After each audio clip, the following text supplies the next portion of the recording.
Halo semuanya.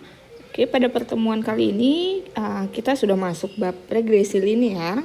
Ya, dimana untuk bab regresi linear ini nanti akan dibagi menjadi 3 subbab bagian, yaitu yang pertama diagram pencar, yang kedua regresi, dan yang ketiga adalah korelasi.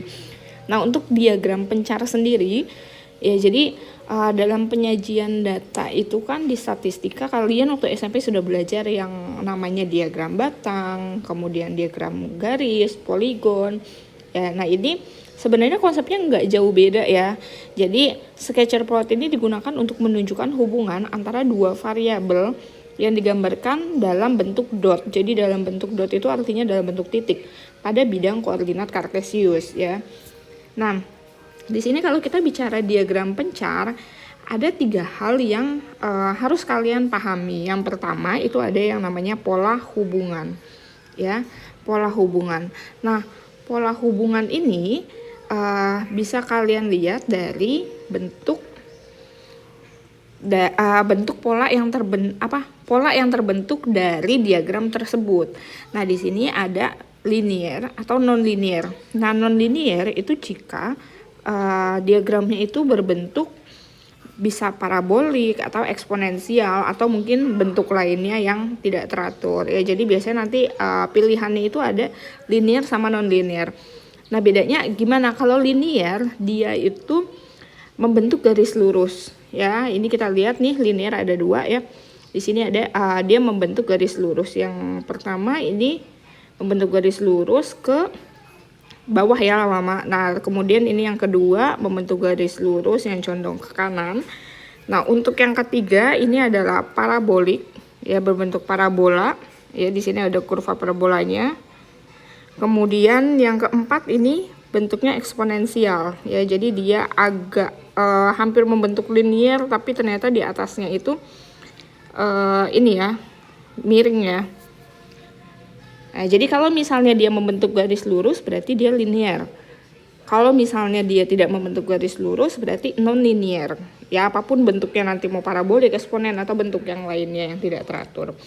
Nah, kemudian di sini ada arah hubungan. Nah, seperti halnya manusia, yang namanya hubungan itu selalu memiliki arah.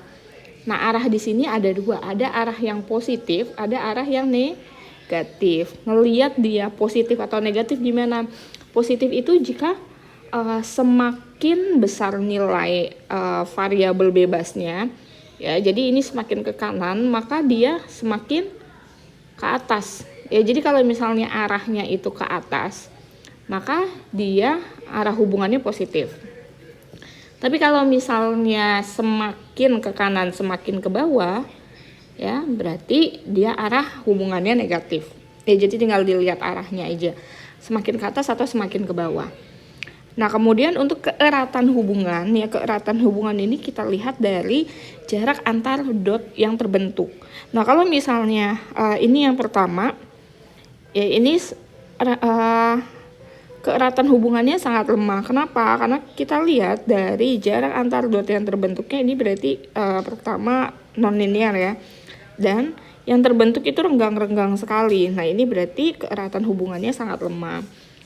Nah, kemudian agak sedikit merapat. Nah, ini lemah ya, karena masih tersebar kemana-mana ya.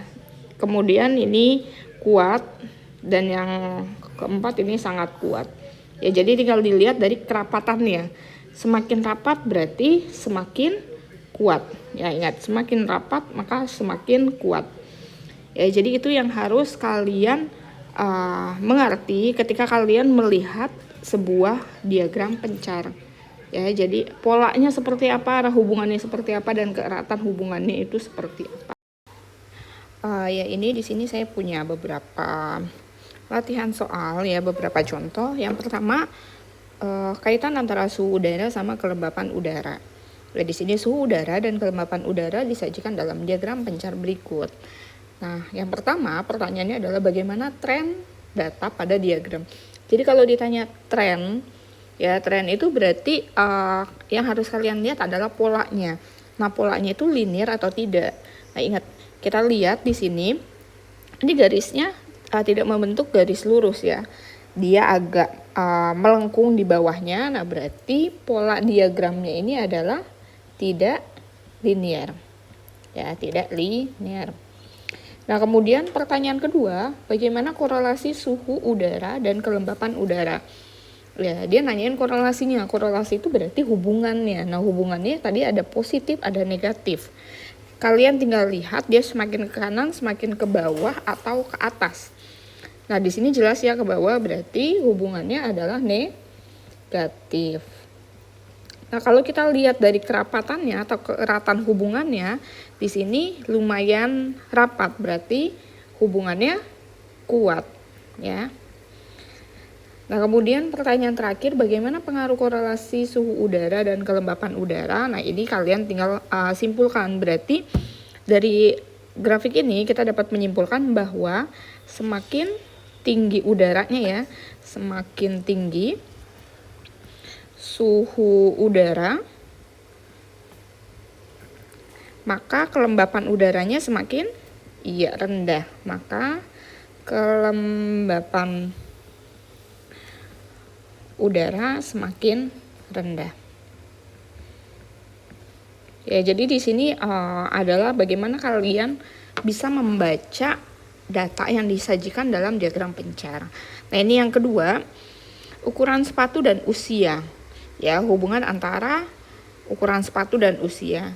Nah, bagaimana tren pada data yang ada di diagram pencar di samping. Nah, di sini membentuk garis lurus berarti tren atau polanya adalah linear. Ya, ini jelas berarti polanya adalah linear. Korelasinya gimana? Nah, di sini dia semakin ke kanan ya, menunjukkan ada peningkatan, berarti hubungannya adalah positif. Ya, positif dan ini keeratannya juga kuat ya. Karena di sini rapat-rapat. Nah, kemudian bagaimana pengaruh usia terhadap ukuran sepatu?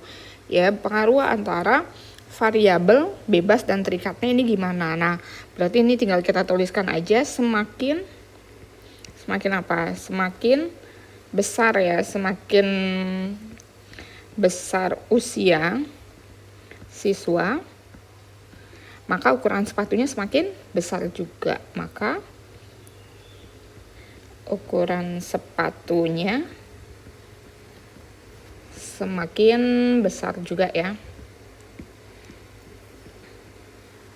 Oke, nah yang terakhir, ini harga barang dan banyak barang yang terjual di beberapa toko. Trennya di sini sudah jelas linear ya, karena membentuk garis lurus.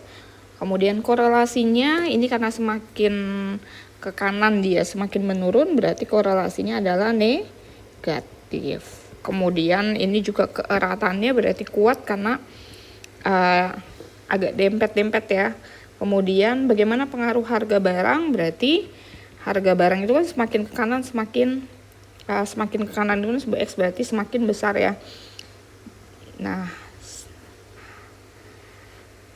harga barang semakin tinggi harga barang ya, berarti di sini semakin tinggi harga barang, semakin rendah barang yang terjual, atau semakin sedikit barang yang terjual ya, semakin sedikit barang yang terjual. Ya, jadi ini adalah bagaimana kalian membaca diagram pencar untuk membuat kesimpulan ya. Tadi ini ada 3 pola, arah, sama keeratan hubungannya. Oke, nah ini di bawahnya juga saya ada beberapa soal yang saya ambil dari buku PKS ya.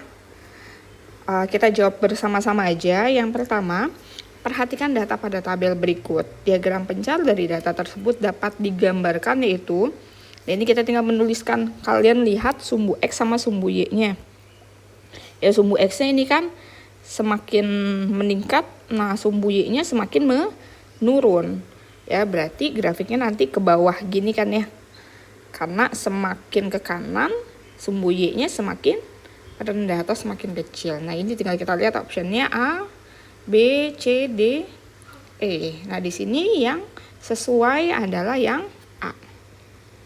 Oke, kemudian nomor 2, untuk data yang dinyatakan pada pasangan titik-titik berikut 5, 3. Ya berarti ini kan X-nya 5, 6, 7, 8, 9, Y-nya 3, 4, 6, 8, 7. Ya di sini semakin ke kanan berarti nilai Y-nya semakin besar. Ya kecuali yang di terakhir ini dia turun 1. Nah berarti yang sesuai yang mana?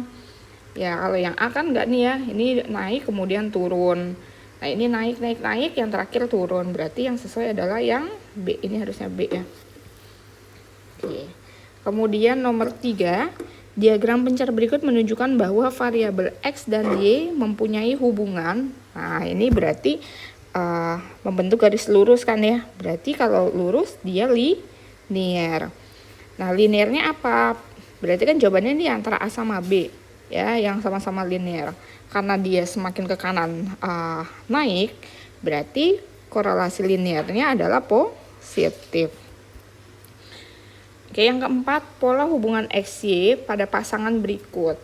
Nah, ini berarti X, Y, kita tulis dulu 1, X-nya 2, 3, 4, 5, 6, kemudian Y-nya 5, 7, 9, 10, 12, 13. Nah, ini jelas kalau kita lihat berarti nilai Y-nya semakin naik ya, semakin naik.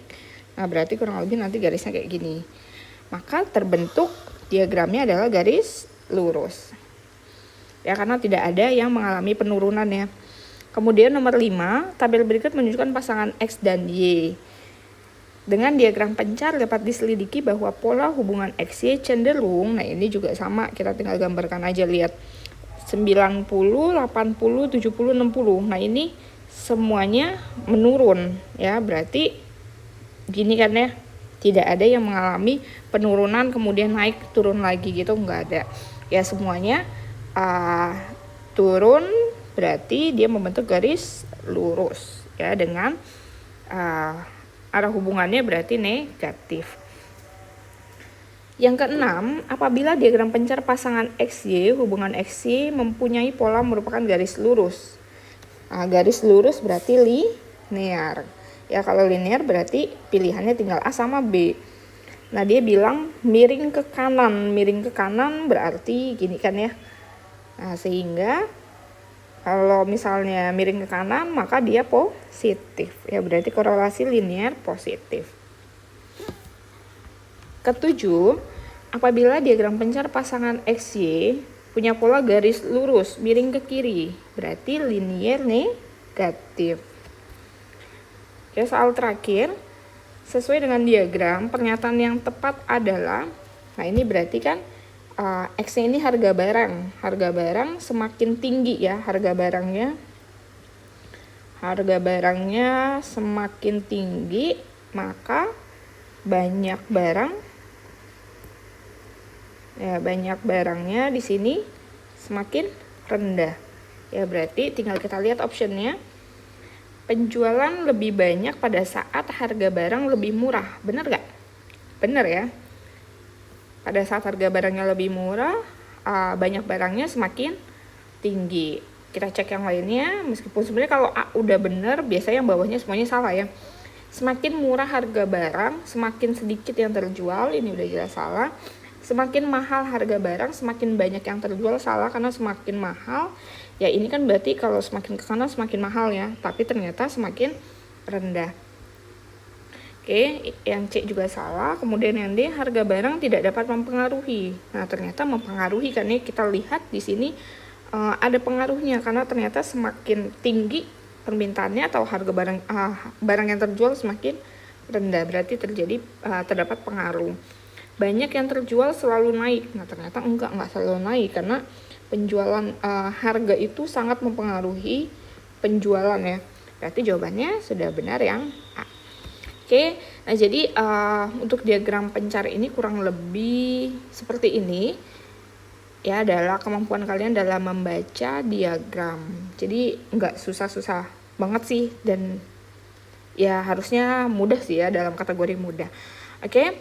Nah, ini adalah materi pertama kita ya, sebelum nanti pekan depan kita masuk ke mulai menghitung materi regresi. Oke, tetap semangat anak-anak.